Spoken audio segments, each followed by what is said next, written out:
3. Baik, selamat siang untuk kita semua. Kami dari kelompok 4 akan melakukan presentasi hasil kerja kelompok kami. Di sini saya sebagai moderator, nama saya Andra Saldi. Untuk materi yang pertama yaitu Irina Juliati, materi kedua Putri Milani Sembolon, materi yang ketiga yaitu Elizabeth Mina, dan untuk materi yang terakhir itu saya sendiri. Untuk mempersingkat waktu kita, marilah kita langsung saja ke materi yang pertama. Untuk materi pertama, waktu dan tempat saya persilakan.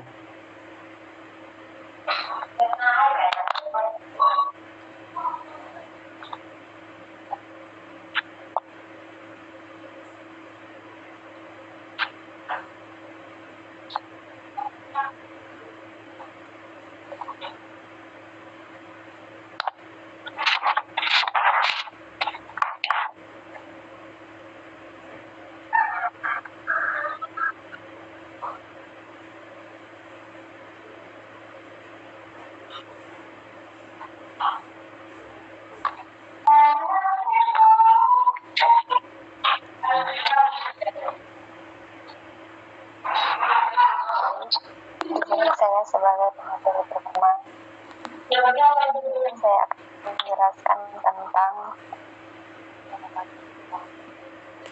pelajaran IPA membutuhkan berbagai macam peralatan dan bahan dalam kehidupan sehari-hari, dapat dimanfaatkan sebagai peralatan dalam pembelajaran IPA. Selain itu, ada juga peralatan pembelajaran IPA yang standar, misalnya gelas kimia, neraca, kit IPA, dan lain-lain. Sebagai guru, bagaimana mengatur berbagai peralatan tersebut sehingga persiapan pelaksanaan dan pasca pembelajaran IPA berlangsung seperti yang Anda rencanakan. Alat IPA merupakan benda yang digunakan dalam kegiatan di laboratorium IPA yang dapat dipergunakan berulang-ulang. Contoh alat laboratorium IPA seperti pinset, tembaga spiritus, termometer, stopwatch, tabung reaksi, gelas ukur, jangka sorong, dan mikroskop. Alat yang digunakan secara tidak langsung di dalam praktek merupakan alat bantu laboratorium seperti tang, obeng, pemadam kebakaran, dan kotak-kotak pertolongan pertama. Laboratorium IPA terdiri dari berbagai macam alat-alat IPA, di antaranya yang pertama alat ukur, kedua alat dari gelas, yang ketiga model, keempat kotak, kelima alat siap pakai. Pendukung yang diperlukan selama bekerja di laboratorium IPA seperti alat pemadam kebakaran, kotak pertolongan pertama, alat kebersihan, alat bantu lainnya. Terima kasih. Baik, terima kasih atas materi pertama yang telah menyampaikan materinya. Kemudian akan dilanjutkan oleh materi kedua. Waktu dan kesempatan yang Baiklah, saya akan menjelaskan yaitu pemateri yang kedua, yaitu manajemen pemanfaatan IPA. Apakah Anda menginginkan pemanfaatan peralatan IPA dalam kegiatan pembelajaran di kelas yang Anda lakukan berjalan dengan lancar? Hal ini akan terjadi bila Anda melakukan pengolahan perataan IPA dengan benar, mulai dari pengambilan peralatan, penggunaan, penyimpanan, dan peralatan. Untuk itu, Anda harus menguasai dengan baik manajemen pemanfaatan peralatan IPA. Terdapat dua kegiatan utama, yaitu mengklasifikasikan peralatan dan pengolahan peralatan IPA. Di sini saya akan menambahkan yaitu pengolahan laboratorium IPA.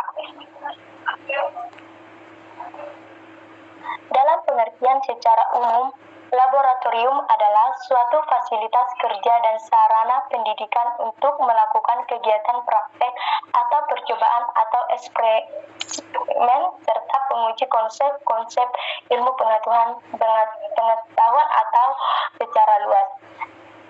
Pengolahan merupakan suatu proses pendayagunaan sumber daya secara efektif dan efisien untuk mencapai suatu sasaran yang diharapkan secara optimal dengan memperhatikan keberlanjutan fungsi sumber daya. Di sini ada 4, yaitu fungsi manajemen. Yang pertama, perencanaan. Yang kedua, penataan. Yang ketiga, mengadministrasikan. Yang keempat, pengamanan, perawatan, dan pengawasan. Pengolahan laboratorium berkaitan dengan pengolahan dan penggunaan secara baik. Pada dasarnya, pengolahan laboratorium merupakan tanggung jawab bersama pengolahan atau pengguna.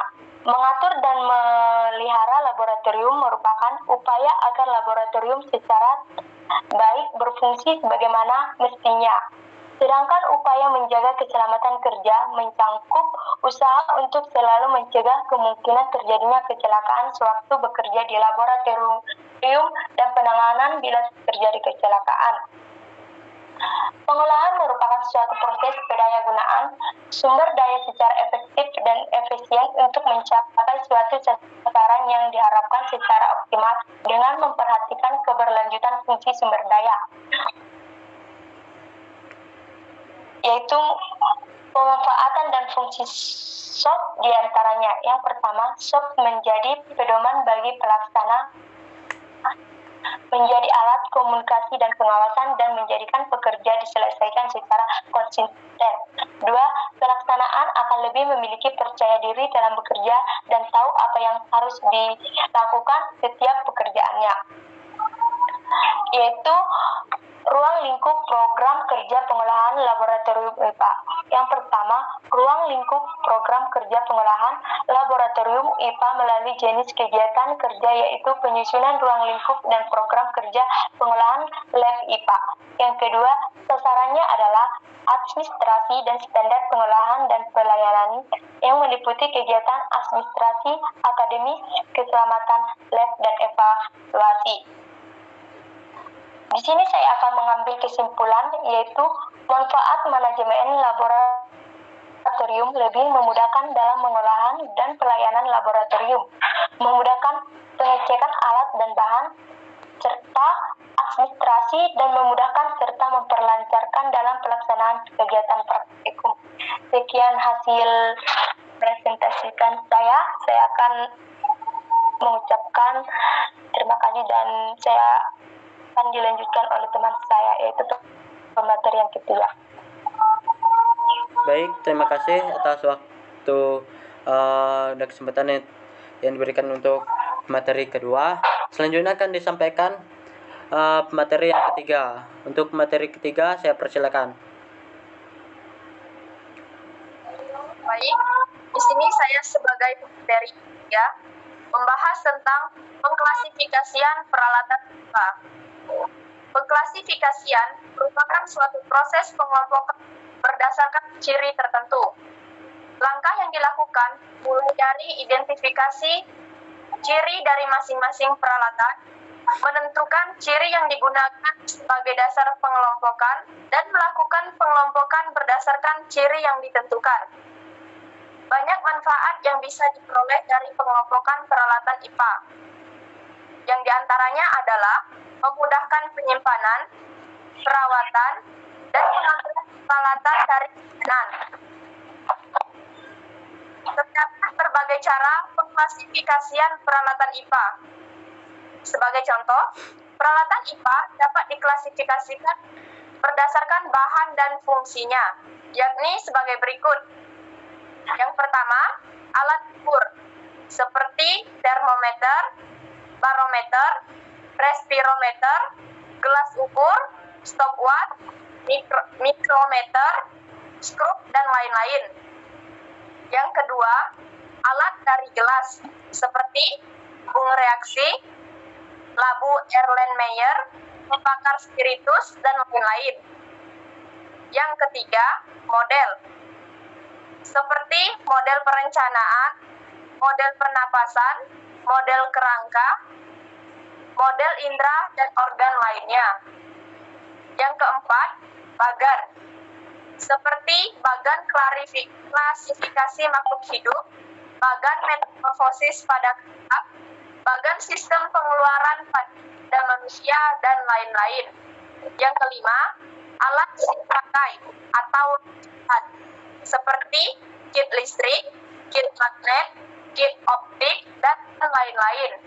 Yang keenam, alat bantu proses percobaan seperti pinset, gunting, dan pembakar Bunsen atau spirit mortar atau alu, dan lain-lain. Sekian yang dapat saya sampaikan. Terima kasih. Baik, terima kasih untuk materi ketiga yang telah menyampaikan materinya. Di sini saya sebagai materi keempat, yaitu di pengelolaan peralatan IPA. Suatu pengelolaan peralatan IPA merupakan suatu proses perencanaan, pemanfaatan, pengorganisasian, dan juga perawatan berbagai peralatan dalam IPA. Nah, perencanaan praktikum meliputi suatu kegiatan menentukan tujuan pembelajaran yang akan dicapai. Nah, dalam peralatan IPA, pastinya siswa itu melakukan suatu perencanaan dulu sebelum melakukan praktek di praktikum. Nah, agar tujuan dan juga pembelajaran itu dapat dicapai oleh siswa tersebut. Dan mengidentifikasikan peralatan dan juga bahan yang tersedia. Pastinya harus adanya peralatan yang sudah disediakan, misalkan adanya bahan yang harus diukur dulu. Yang selanjutnya itu memeriksa kelayakan alat dan juga cakupan jumlahnya. Nah, di sini siswa itu pastinya menentukan kelayakan alat yang akan digunakan dalam suatu praktek agar alat tersebut dapat digunakan semaksimal mungkin. Nah, dan yang tersebut itu menentukan solusi jika ada permasalahan, menentukan strategi yang akan digunakan dalam suatu praktikum. Nah, siswa itu harus menentukan strategi yang baik, di mana strategi itu harus dilakukan agar suatu praktek itu dapat berjalan dengan lancar. Nah, mungkin hanya ini materi yang dapat saya sampaikan. Atas perhatiannya saya ucapkan terima kasih. Baik, terima kasih untuk semuanya. Mungkin hanya ini dapat kelompok kami sampaikan. Apabila ada tutur kata atau kesalahan dalam penyampaian materi, kami mohon maaf yang sebesar-besarnya. Atas perhatiannya saya ucapkan terima kasih dan selamat siang untuk kita semua.